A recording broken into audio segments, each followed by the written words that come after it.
下一个要探讨的主题是人工智慧、气候与投资。我们非常荣幸邀请到 Tracker Group 的 CEO Dr. Christine Chow 为我们带来她的演讲。Moving on to our next keynote speech, AI Climate and Investment. We're honored to have Dr. Christine Chow, CEO of Tracker Group, as our speaker. Please join me in giving her a big round of applause. 掌声有请 Dr. Christine Chow。大家好。大家好。I would like to say thank you to TDCC. 林董事长, thank you very much for bringing me back to Taiwan, because my last visit, I think it was back in May 2019, so it has been a while. Let me see if I can get this going. So a number of you know that I wear different hats. So I'm speaking today as the CEO of Tracker Group, but at the same time, I'm also a chairman of ICGN that TDCC have become a member of. So with that ICGN hat on, I would like to say congratulations for joining ICGN. ICGN is an investor-led organization where investors, members, together covers about over $91 trillion of assets under management. So thank you for becoming part of that international community. I will now switch back to my other hat and talk about the topic on AI, climate, and investment. The intersection of AI, climate, and investment is very powerful. And allow me to give me a few minutes to introduce Tracker Group. It is the home of Carbon Tracker and Planet Tracker, two award-winning financial think tanks now combined in one entity. We are best known for our work on stranded assets and a carbon bubble that helps banks and investors quantify climate-related risks and opportunities, providing transition analysis for the investor community. So many of our colleagues are coming from the sell side. So today, I'm going to go through this topic with you from an investor analyst perspective.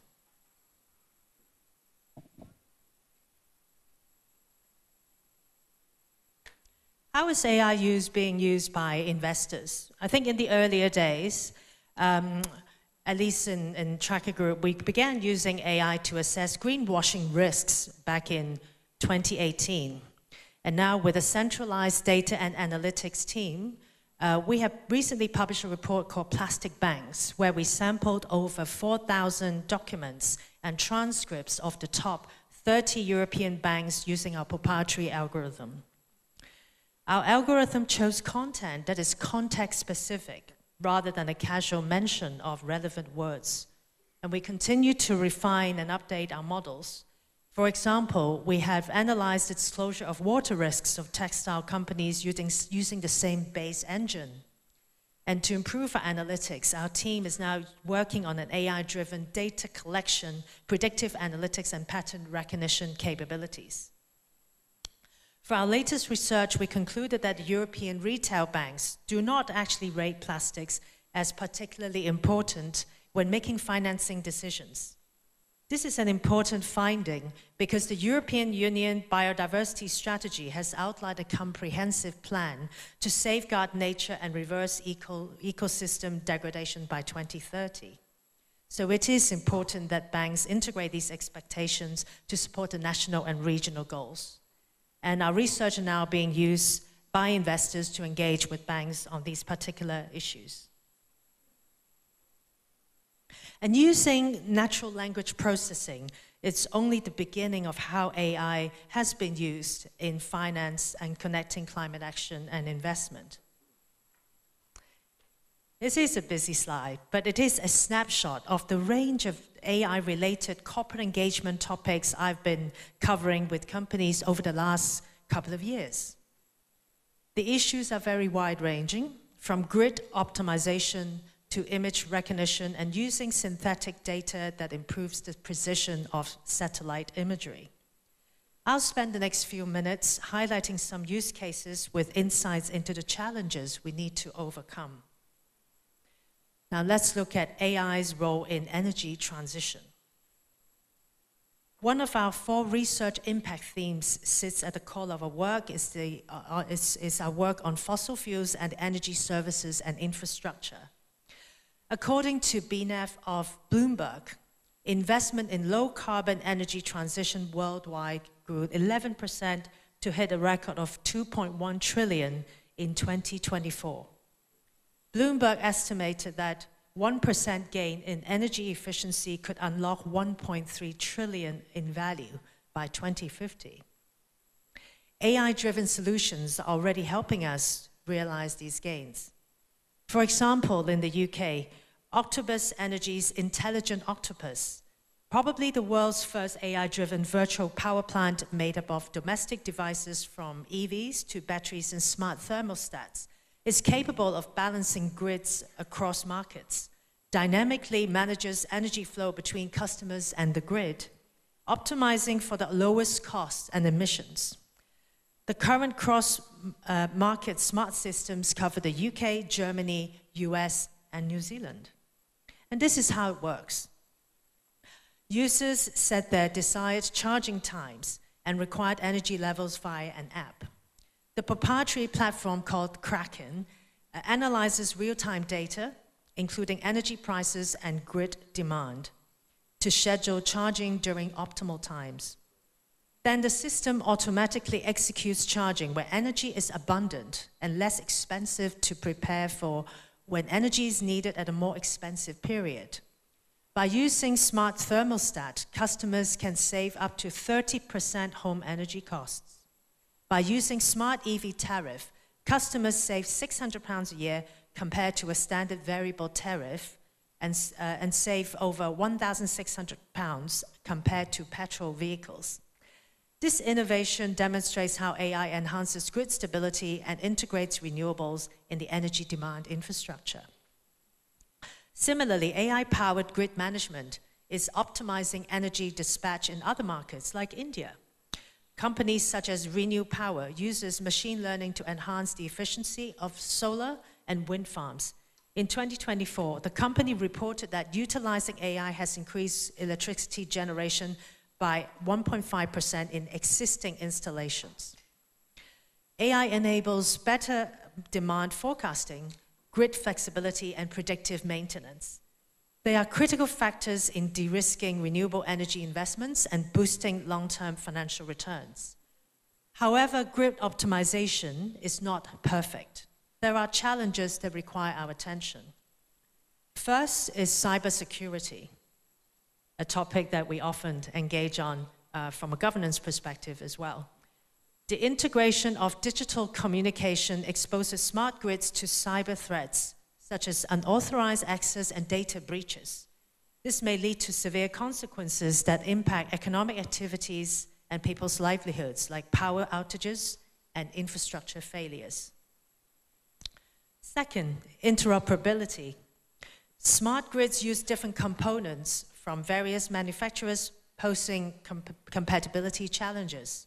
To address that, standardized protocols and interfaces should be developed. Third, data privacy. Extensive data collection in smart grids raises concerns about data management and consumer privacy. A best practice example is from NB Power in Canada. Its smart grid strategy includes a defense in-depth methodology using multiple layers of security across the smart grid in architecture. The key measures involve advanced encryption technologies, validity checks for critical operations, and third-party testing or red teaming to ensure system integrity. Fourth, integration. Integrating renewable energy sources into existing power grids introduces variability and unpredictability due to the intermittent nature of wind and solar power. Effective integration requires advanced forecasting, energy storage solutions, and adaptive grid management to maintain stability and reliability. For example, advanced forecasting may involve climate modeling, improving the predictability of wind patterns to anticipate energy production levels. And finally, infrastructure. The transition to smart grid requires substantial investment in infrastructure, upgrades, and new technologies. such as the development of additional transmission infrastructure to transport wind energy from resource-rich areas to demand centers. Japan is one example. Significant wind energy potential lies in northern regions like Hokkaido, while major demand centers are in the south. This disparity necessitates efficient transmission to balance generation and consumption. However, there is also a grid divergence problem. Japan operates two distinct grid frequencies, 50 Hz in the east and 60 Hz in the west. The division originates from the 1800s when Tokyo imported 50 Hz generators from Germany, whilst Osaka chose 60 Hz equipment from the United States. This division hampers direct electricity exchange between regions, limiting the ability to address regional imbalances. According to the International Energy Agency, the IEA, existing interconnections between the east and western grids are constrained with a total capacity of only 2.1 gigawatts, whereas the total electricity generation capacity is 313 gigawatts. The limitation restricts the efficient transfer of renewable energy across regions. So in our strategy plan at Tracker, we will assess smart grid optimization practices that cover the above issues, both at the company and at the country level, building on our existing research. We'll develop an integrated energy transition model quantifying the benefits of an optimized grid with renewable energy. So there is a lot of opportunities looking at grid optimization, addressing the issues, and also how we can help build a more efficient system. The second topic I want to cover is AI's own carbon and water footprint. Whilst AI combines smart grid and transmission infrastructure can drive decarbonization, it can also increase our carbon footprint using real-time data with additional data storage analytics. According to the Asian Development Bank, the ADB, which quoted an academic study, training a single AI model can emit as much carbon as burning 300,000 pounds of coal. Offsetting this would require 4,500 trees growing for a decade. In January 2020, Microsoft announced its commitment to become carbon negative by 2030. However, in its 2024 sustainability report, Microsoft disclosed that its greenhouse gas emissions have increased by 30% since 2020. This rise is primarily attributed to the expansion of data centers designed to support AI. Aside from energy use, the drain on water resources is also a challenge to operating within planetary boundaries. In 2024, we published an article urging companies to reduce water dependency and to improve water use disclosure.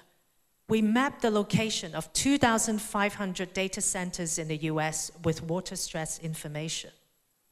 We found that 12% are in areas of extremely high water stress, and a further 22% are in high water stress areas in the US. We repeated the exercise for Asia Pacific earlier this year. We mapped the location of 9,000 data centers across the region with water stress information.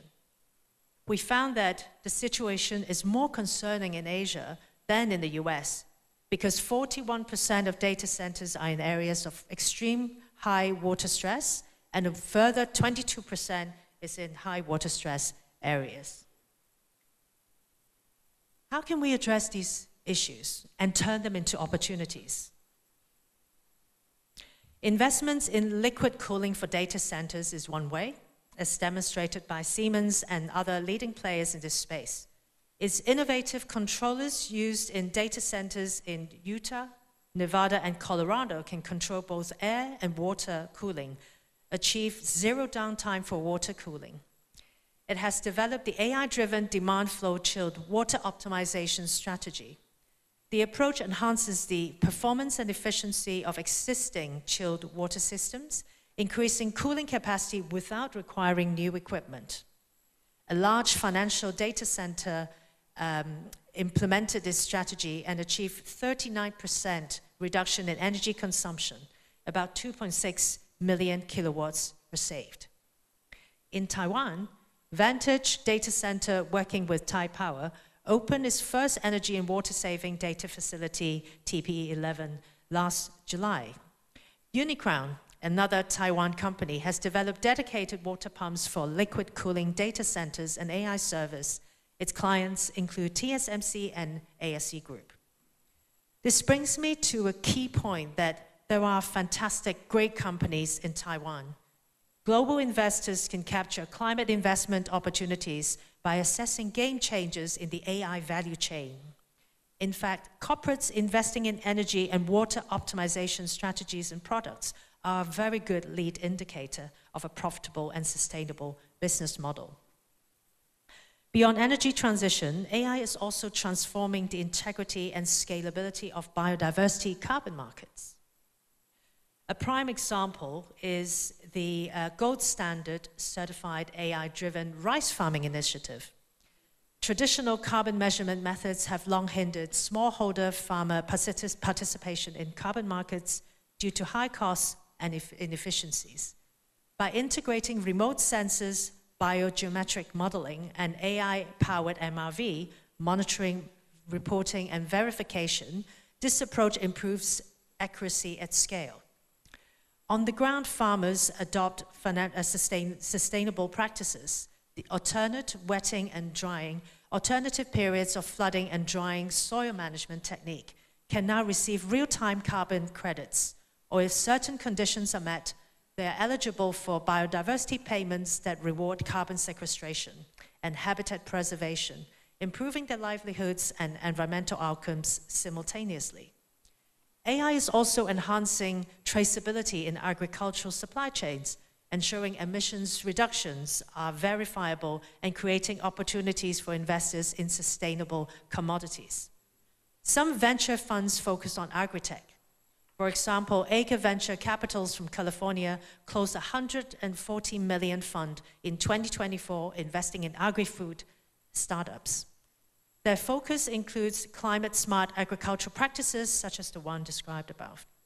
It is probably early days to assess the return on investment, but as a proxy, some PE funds have achieved close to 30% IRR since 2008, covering the food innovation sectors. Temasek, the Singapore government-owned investment firm, has invested in over 40 agri-food companies globally since 2013. It launched Gen Zero, an investment platform dedicated to accelerating global decarbonization efforts in 2022, committed an initial 5 billion Singapore dollars, approximately 3.6 billion US dollars to this initiative, investing in technology-based solutions, nature-based solutions, and carbon ecosystems enablers.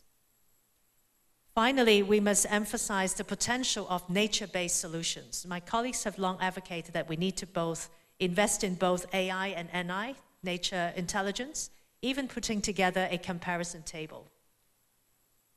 Nature-based solutions uses natural processes to address environmental challenges such as climate change, biodiversity loss, and disaster risk reduction.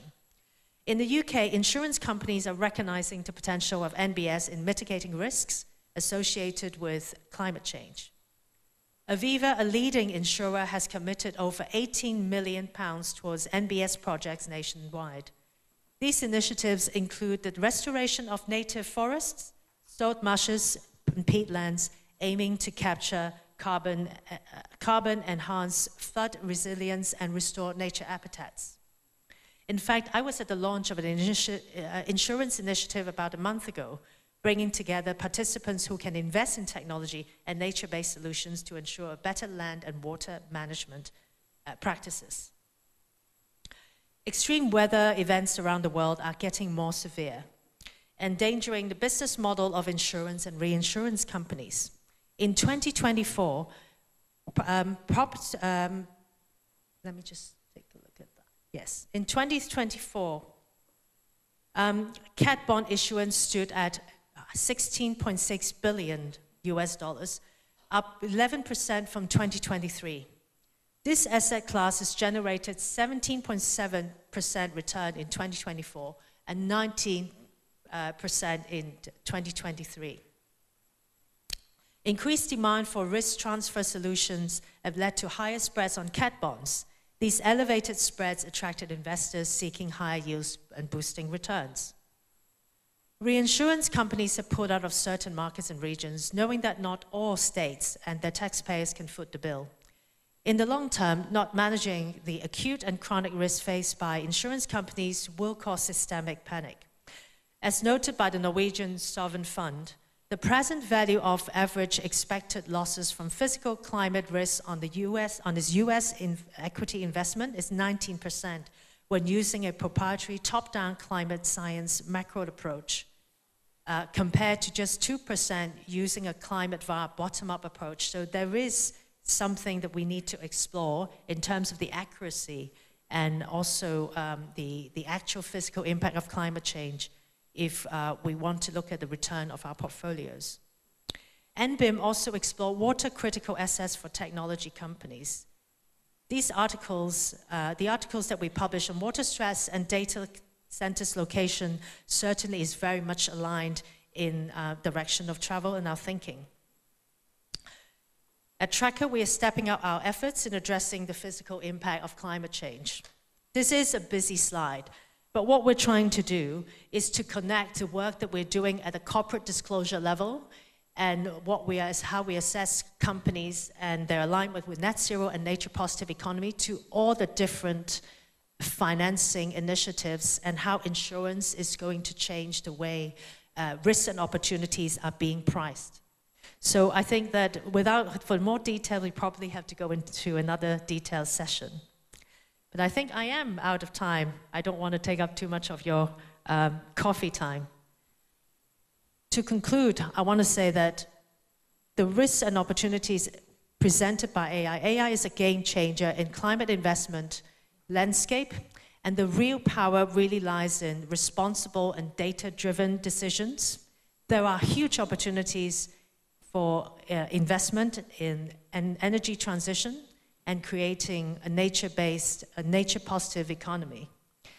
So I strongly believe that Taiwan is very, very well positioned in the global value chain of AI, and there are a lot of opportunities that investors can explore if we dig deeper into the companies here. Thank you very much. Thank you, Dr. Zhou. Please return to your seat. 感谢 Dr. Zhou 的深入分析，让我们对 AI 与气候议题在投资中的角色有更深刻的理解。